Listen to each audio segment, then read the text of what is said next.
and a half a minute. So you know when your time is up. Thank you. This is a packed house for me. So good to see everybody. I got my high school law teacher in the back over there, Vendittelli. He started it all. Apparently I got a lot to say.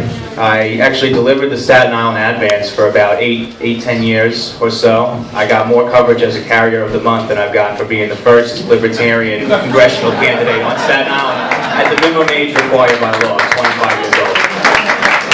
Thank you so much. To me, this race is not about left and right. It's about right and wrong, because both parties can both share the blame for taking us down the wrong road in this country. We stand at the precipice right now. We stand at a time where this is not just this election. This is the future of the republic right now. Okay, so this is beyond left and right. It all really comes down to me to the Constitution. We either have a Constitution in America or we don't have a Constitution in America. So we can pass health care bills, we can pass all these kind of unconstitutional spending, we can have a Department of Agriculture, a Department of Energy without an amendment to the Constitution. This is dangerous stuff to me. That's why I'm up here in front of everybody tonight, because we have to have the rule of law in America, or else we don't have anything.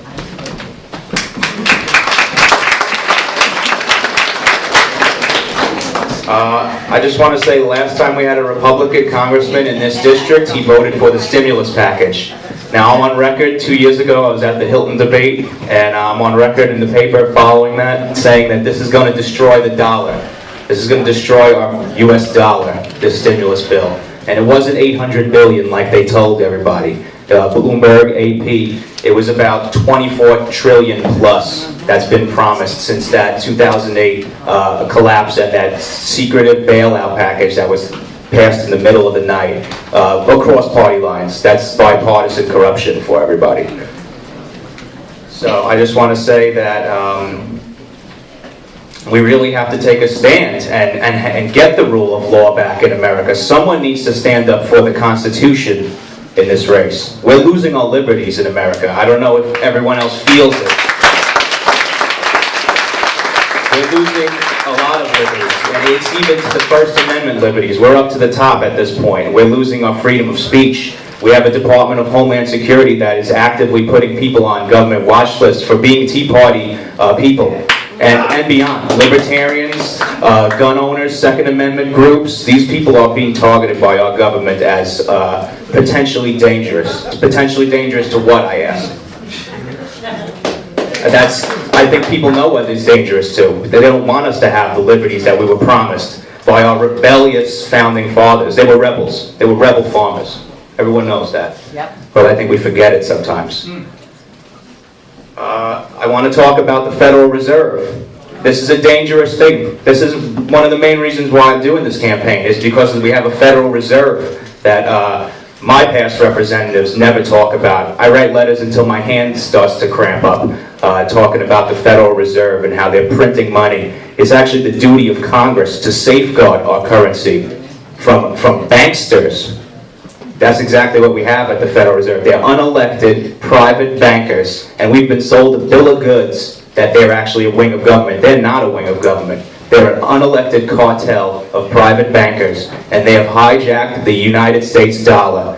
If anybody has read the Wall Street Journal this week, they're talking more about quantitative easing. That's another fancy term for them printing money and giving it out to the likes of J.P. Morgan, Goldman Sachs, and the whole cast of characters. Not one person went to jail for their involvement in the financial crimes of 2008 and beyond. Not one person was any more than had a slap on the wrist in front of a congressional committee.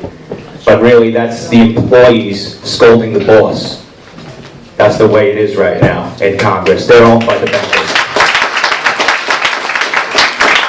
So what we need right now is candidates that are talking about how they're going to safeguard the United States dollar, as the Federal Reserve is talking about openly devaluing your savings so that we can pay these government bills that you and I did not rack up. And the Constitution did not rack up these bills, because if you look at 99.8% of what's going on in Washington today, it's not constitutional. We need an amendment to do these things. So I'll promise right now that I will defend the Constitution. I would never vote for something that's not constitutional, and I need the same promise from my opponents in this race, because that's what it's all about. You take an oath to the Constitution. It's not about bringing home the bacon. It's about protecting our liberties.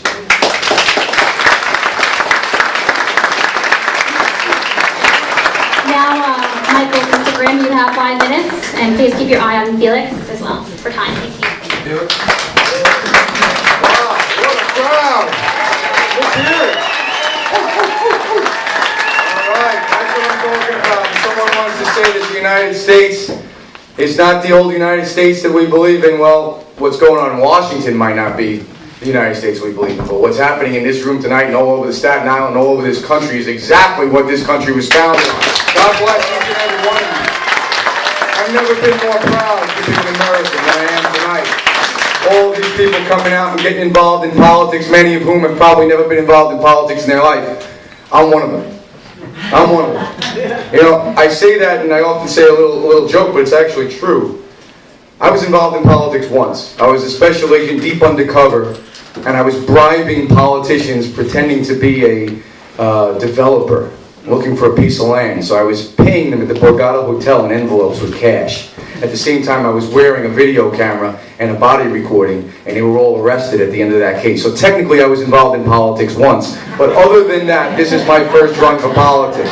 But I want to go on, I want to say something. This young man mentioned something that I do think is extremely important. He's talking about protecting the Constitution of the United States. And he talks about taking an oath.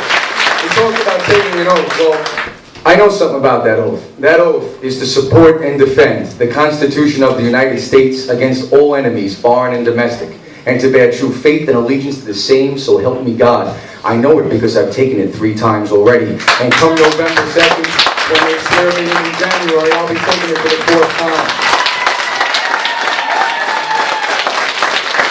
Let's get down to brass tacks. Let's talk about why we're all here. We're all here because we're concerned about the direction of our country. I'm running for Congress because I think the greatest nation in the world is in jeopardy. We're in jeopardy not so much from global terrorism, because I believe the greatest nation in the world has the best military. We have some of the finest police departments that any country could ever ask for, but we're under attack from within. We have a current administration that is so liberal and so far to the left that they believe that we should be more like Europe. The ironic thing about this is that even the French are telling us that we're spending too much money. When France is telling us that we're spending too much money, we have a problem, ladies and gentlemen. We are addicted to spending in this country. We are no longer spending our money. We're not even spending your children's money. We're spending our great-grandchildren's money, and this is out of control. Now, the current administration, our current congressman, will defend his voting for the stimulus and tell us how difficult it was, and we had to do something quickly, and they promised us that unemployment wouldn't go above 8%, and it went above 10%, and now it's still hovering close to 10%, and they talked about all the jobs that they were going to create. Let me tell you what they did. They indebted our future generations, and they grew the government. And that's what this young man was talking about too, about our individual liberty and our individual freedoms. Because when you grow government too big, there's no way you can possibly keep your liberty and your freedom. We have a government right now that wants to tell us what to eat, when to sleep, how to raise our children, and just about everything else, including spending our money. And if that doesn't stop, then the greatest nation in the world can no longer survive.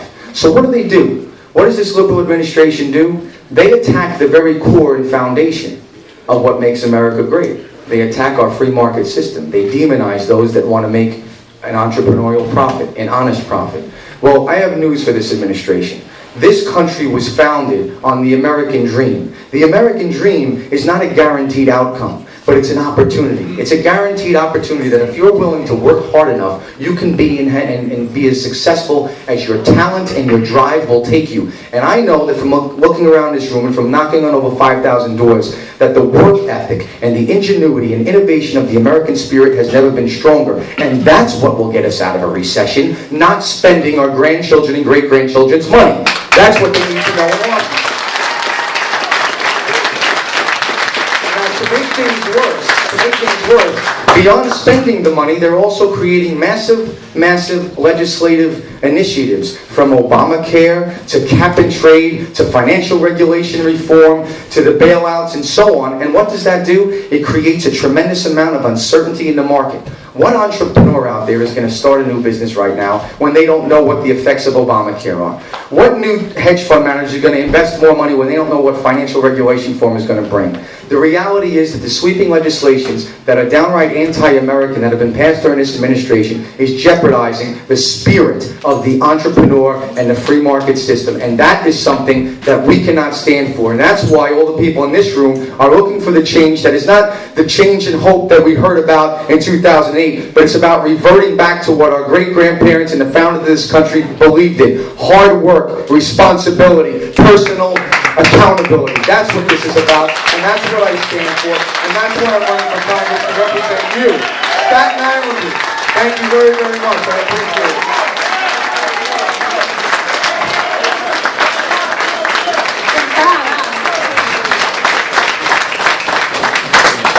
Okay, so again, the intention was to have 3 candidates here this evening. My apologies for not having the congressman here who did confirm. I did not receive a phone call saying he's not coming, so I don't know. Again, he did confirm that he was coming here, and I know that it's like when the candidate doesn't show up when you're running against them. So, again, thank you both for being here and hearing the people's concerns and the issues affecting our community. Again, the next question is for Mr. Grimm. If you can please ask Mr. Vendittelli a question, and then Mr. Vendittelli, you have 2 minutes to respond, and then we'll do the same thing vice versa. I wasn't prepared for a question for you, I'll be honest with you. But I guess it would be, I think that I agree with most of what you said. I think we are losing our individual freedoms. I do believe that we have been disrespectful to our Constitution. And I believe that government is out of control, not just in its size, but in its ideas and its agenda. So sure, absolutely, sure. So I guess my question is, because I don't know much about you, if you could tell us a little bit of your background and your experience of why you think you would be able to take on the leadership in Washington, whether it be Republican or Democrat, because they're, as you know, the Speaker of the House, Nancy Pelosi, and those that follow are going to put up a tough fight. And if you were to be elected, what in your background gives us the confidence that you will be able to fight that fight for us? So again, 2 minutes response, please. Thank you. There seems to be a misconception that tyranny in America began with Nancy Pelosi. I assure you, tyranny in America began in 1914 with the passage of the Federal Reserve Act. Why am I qualified to go into Washington and defend your liberties? Because I wouldn't be standing up here if I wasn't deadly serious about defending my own liberties. I'm 25 years old. I work at an ad agency full-time. I spent eight months unemployed, last year because of this downturn brought on by, again, the Federal Reserve and their unabashed printing of money and handing it over to their best buddies. There's talk about a free market system. I've never lived under it. No one in this room has, unless they were born prior to 1914, because our system has been hijacked. I want to bring up Thomas Jefferson's quote. I said I was going to do this. If we ever allow unelected private bankers to control the issuance of our currency, first by inflation and then by deflation, we will wake up homeless on the continent our fathers conquered. And that is happening right before our eyes. The next generation does not own homes, they're renting. So the next generation after that is not a far cry to say they might just be homeless in America.